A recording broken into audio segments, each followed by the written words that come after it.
દીકરીને એટલું જ વિચારો છે કે જે ઘરની અંદર મેં જન્મ લીધો છે, લેવા પટેલ સમાજની અંદર મેં જન્મ લીધો છે, મારા મા બાપે કેટલી મજૂરી કરી છે, કેટલી મહેનત કરી છે, અને ત્યારે એટલું નામ ભલે બીજું મૂડી નહીં કમાણો હોય પણ તમારો બાપ તમારું નામ તો કમાણો છે, એની પાસે આબરૂ તો કમાણો હોય છે. અને એ જે માથે પાઘડી બાંધેલું ને એ નીચી નળ પડી જાય ને જોવાની જવાબદારી આવનારા ભવિષ્યમાં સમાજની દીકરીઓની જવાબદારી છે. પાટીદાર સમાજના યુવા નેતા અને ગુજરાતના પૂર્વ મંત્રી જયેશ રાદડિયાએ બનાસકાંઠાના પાલનપુર તાલુકાના ગઢ ગામમાં લેવા પટેલ સમાજના એક કાર્યક્રમ દરમિયાન યુવક યુવતીઓને મહત્વની સલાહ આપી હતી. ધારાસભ્ય જયેશ રાદડિયાએ સમાજના યુવાનોને શું ટકોર કરી તેના વિશે વિગતે વાત કરીએ. નમસ્કાર, હું છું રિયાઝ, સ્વરાજમાં આપનું સ્વાગત છે.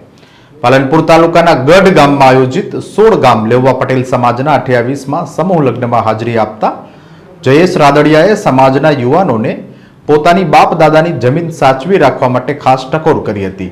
જ્યારે દીકરીઓને પણ પરિવારની ઇજ્જત અને પિતાની પાઘડીની ગરિમા જાળવવા માટે ભાવુક અપીલ કરી હતી.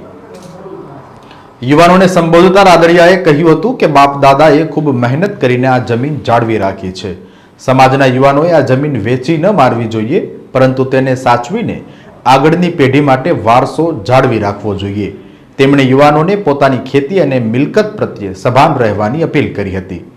રાદડિયાએ માત્ર યુવકોને જ નહીં પણ તમામ સમાજની દીકરીઓને સંબોધન કર્યું હતું. તેમણે દીકરીઓને અપીલ કરતા કહ્યું કે તમામ સમાજની દીકરીઓએ પોતાના પિતાની પાઘડીની ઇજ્જત સાચવવી જોઈએ. તેમણે સ્પષ્ટપણે જણાવ્યું હતું કે દીકરીનો બાપ દીકરી માટે હંમેશા સારું જ વિચારે છે. તેમણે દીકરીઓને અભ્યાસના ક્ષેત્રે ખૂબ આગળ વધવા માટે પ્રોત્સાહિત કર્યા હતા. સાથે જ ભારપૂર્વક જણાવ્યું કે અભ્યાસની સાથે સાથે પોતાના પરિવારની ઇજ્જત અને સંસ્કાર જાળવી રાખવા તે પણ એટલું જ જરૂરી છે. દીકરીને એટલું જ વિચારો છે કે જે ઘરની અંદર મેં જન્મ લીધો છે, લેવા પટેલ સમાજની અંદર મેં જન્મ લીધો છે, મારા મા બાપે કેટલી મજૂરી કરી છે, કેટલી મહેનત કરી છે, અને ત્યારે એટલું નામ ભલે બીજું મૂડી નહીં કમાણો હોય પણ તમારો બાપ તમારું નામ તો કમાણો છે, એની પાસે આબરૂ તો કમાણો હોય છે. અને એ જે માથે પાઘડી બાંધેલું ને એ નીચી નળ પડી જાય ને જોવાની જવાબદારી આવનારા ભવિષ્યમાં સમાજની દીકરીઓની જવાબદારી છે.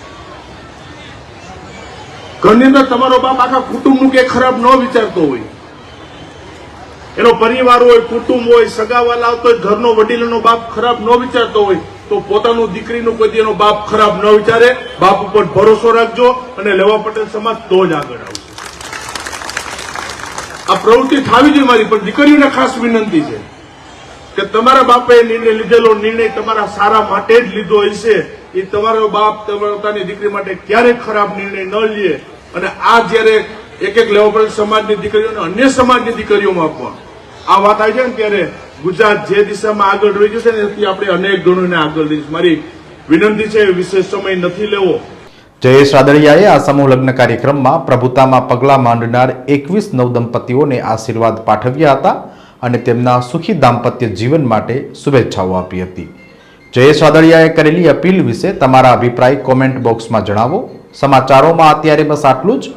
પડે પડની અપડેટ્સ માટે જોતા રહો સ્વરાજ. ધન્યવાદ.